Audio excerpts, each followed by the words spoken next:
Radhe Radhe everyone, कैसे हो आप सभी। आशा करती हूँ आप सभी बहुत अच्छे होंगे। आज के वीडियो में आप सभी के साथ योगिनी एकादशी की पूजा विधि आप सभी के साथ शेयर करने वाली हूँ। ये एकादशी आषाढ़ के कृष्ण पक्ष में जो एकादशी पड़ती है उसे कहा जाता है योगिनी एकादशी। योगिनी एकादशी व्रत में भगवान श्री कृष्ण के चतुर्भुजी रूप की पूजा आज के दिन की जाती है। तो देखिए, ये है भगवान श्री कृष्ण का चतुर्भुजी रूप। श्री हरि के किसी भी रूप की आज आप पूजा कर सकते हैं। तो देखिए, मेरे पास विष्णु भगवान की चतुर्भुजी वाली मूर्ति है। हो सके तो योगिनी एकादशी में धातु से बनी हुई मूर्ति की ही आप पूजा करें। तो सबसे पहले हम भगवान को स्नान कराएंगे। तो यहाँ पर मैं सबसे पहले शुद्ध जल से भगवान को स्नान करा रही हूँ। आप शुद्ध जल जब चढ़ाएं तो 4 बार आपको जल चढ़ाना चाहिए। उसके बाद देखिए, यहाँ पर मैं गंधोदक स्नान करवा रही हूँ। तो थोड़ा सा मैंने यहाँ पर चंदन पाउडर लिया है, इसमें थोड़ा सा मैं जल मिला दूंगी। इस तरह से इसको मिला लें और इसे चंदन गंधोदक स्नान बोला जाता है। आप चंदन पाउडर का स्नान भी इसे कह सकते हैं। जैसे कि हम लोग साबुन से स्नान करते हैं तो भगवान जी का जो साबुन है वो यही होता है। तो इस तरह से देखिए अच्छे से आप स्नान करा दें। उसके बाद देखिए, मैंने यहाँ पर शुद्ध जल से स्नान करा दिया है।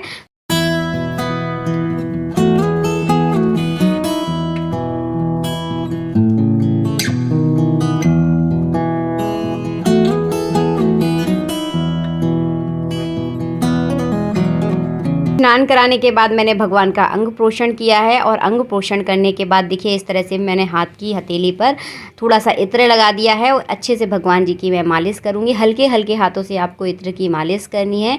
और नीचे मैंने पटा बिछा लिया है। नीचे आप हल्दी से ज़रूर लीप लें, उस पर चौक बना लें। उसके ऊपर देखिए मैंने पटा रख दिया है। पटा पे आप पीले कलर का कपड़ा बिछा लें। इसके बाद देखिए, तिली से आसन दिया जाता है एकादशी की पूजा में। चावल बिल्कुल भी नहीं चढ़ाना है। भगवान जी के दाहिनी ओर हमेशा दीपक जलाया जाता है घी का। तो यहाँ पर देखिए, मैंने घी के दीपक के लिए आसन दे दिया है। मुँह से घी निकल गया। और देखिए, इस तरह से आप सबसे पहले देखिए, पूजा में सबसे पहले जो पूजा की जाती है वो होती है दीपक की। तो दीपक की पूजा देखिए विशेष रहती है। वैसे तो देखिए पंचभूत पूजा की जाती है, लेकिन यहाँ पर मैं आपको बिल्कुल सरल तरीका बताती हूँ। और यहाँ पर देखिए, सबसे पहले आप दीपक की पूजा जरूर कर दें। किसी भी पूजा में सबसे पहले दीपक को प्रज्वलित किया जाता है। तो देखिए, हमने यहाँ पर दीपक को प्रज्वलित कर लिया है। हो सके तो आप घी का दीपक ही जलाएं। इस तरह से देखिए, एक फूल में मैंने थोड़ी सी चंदन लगा दिया है, थोड़ी सी तिली लगा दें। इस तरह से देखिए, दीपक पर आप चढ़ा दें तो दीपक का पूजन हो जाएगा। उसके बाद भगवान श्री हरि की पूजा आपको करनी है। तो सबसे पहले देखिए, वस्त्र पहनाए जाते हैं। अगर आपके पास इस तरह भगवान के पास अगर वस्त्र नहीं है तो आप कलावा रूपी वस्त्र भी आप ज़रूर चढ़ाएं। तो 2 कलावा चढ़ाएं, एक धोती और दूसरा दुपट्टा। तो मैंने यहाँ पे देखिए दुपट्टा चढ़ा दिया है। और इसके बाद देखिए, हम जनेऊ चढ़ाएंगे। तो देखिए, जनेऊ भी आप भगवान श्री हरि को ज़रूर पहनाएं। ये विशेष सारी चीज़ें रहती हैं, ये बहुत ज़रूरी चीज़ें हैं, तो ये आपको ज़रूर चढ़ानी है। और वैसे भी अपनी पूजा में मैं हमेशा आप सबके साथ लिमिटेड चीज़ों को ही शेयर करती हूँ। तो देखिए, इस तरह से आप जनेऊ पहना दें। उसके बाद माला अगर आपके पास है तो माला भी पहना सकते हैं। अगर है तो पहना दीजिए, अगर नहीं है तो कोई दिक्कत नहीं है। उसके बाद आप चंदन से तिलक ज़रूर कर दें। इस तरह से देखिए, चंदन से तिलक करना है। तिलक करने के बाद चढ़ानी है आपको तिली। तो तिली आपको पूजा में ज़रूर चढ़ाई जाती है। एकादशी की पूजा में तिली का विशेष महत्व है।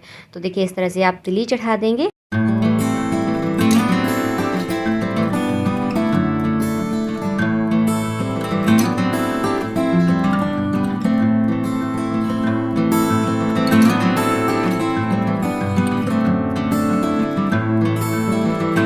के बाद देखिए, आप फूल हो तो फूल चढ़ा दीजिए। अगर माला आपके पास है तो भगवान जी को आप माला पहना दीजिए। और जो सबसे विशेष चीज़ है वो है तुलसी। तुलसी आपको भगवान जी को ज़रूर अर्पण करना है।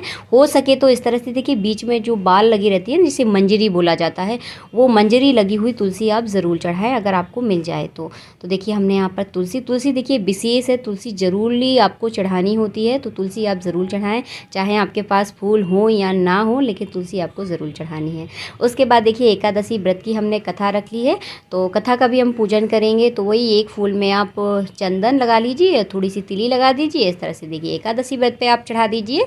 तो व्रत की कथा पर चढ़ा दीजिए। तो देखिए, कथा का भी पूजन हो जाएगा। उसके बाद देखिए, फल चढ़ाना है आपको। जो भी मौसम में फल आ रहे हों, फलों का ही आपको भोग लगाना है। उसके बाद देखिए, योगिनी एकादशी में मिश्री का बहुत महत्व होता है। तो हर एकादशी में कुछ ना कुछ अलग ज़रूर चढ़ाया जाता है। तो योगिनी एकादशी में मिश्री चढ़ाई जाती है। तो इस तरह से देखिए, आप मिश्री का भोग ज़रूर लगाएं। और आज जब एकादशी का आप व्रत करते हैं, योगिनी एकादशी का जो व्रत करते हैं, उसमें आपको मिश्री ज़रूर खानी है। तो मिश्री का ही आपको प्रसाद बांटना है, मिश्री का ही आपको भोग लगाना है, मिश्री ही आपको ग्रहण करनी है। और हाँ, भोग में आपको तुलसी ज़रूर डालनी है। तो जितना भी आपने भोग लगाया है सब में तुलसी के पत्ते आप ज़रूर डाल दें। यहाँ पे देखिए जल भी आप ज़रूर रखें, क्योंकि भोग लगाने के बाद जल भी पिलाया जाता है। तो देखिए मैंने एक गिलास में जल भर लिया है, उसमें थोड़े से तुलसी के पत्ते आप ज़रूर डाल दें।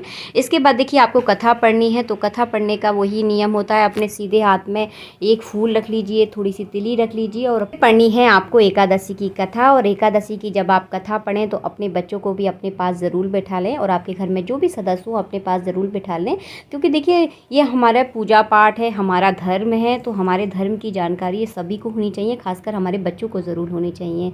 तो छोटी छोटी जो पूजा पाठ है इससे हमारे बच्चों को बहुत कुछ सीखने के लिए मिलता है। तो इस तरह से देखिए फिर कथा पढ़ने के बाद जो फूल आपने हाथ में लिया था वो भगवान श्री हरि के चरणों में ज़रूर चढ़ा दें। इसके बाद देखिए आरती करें।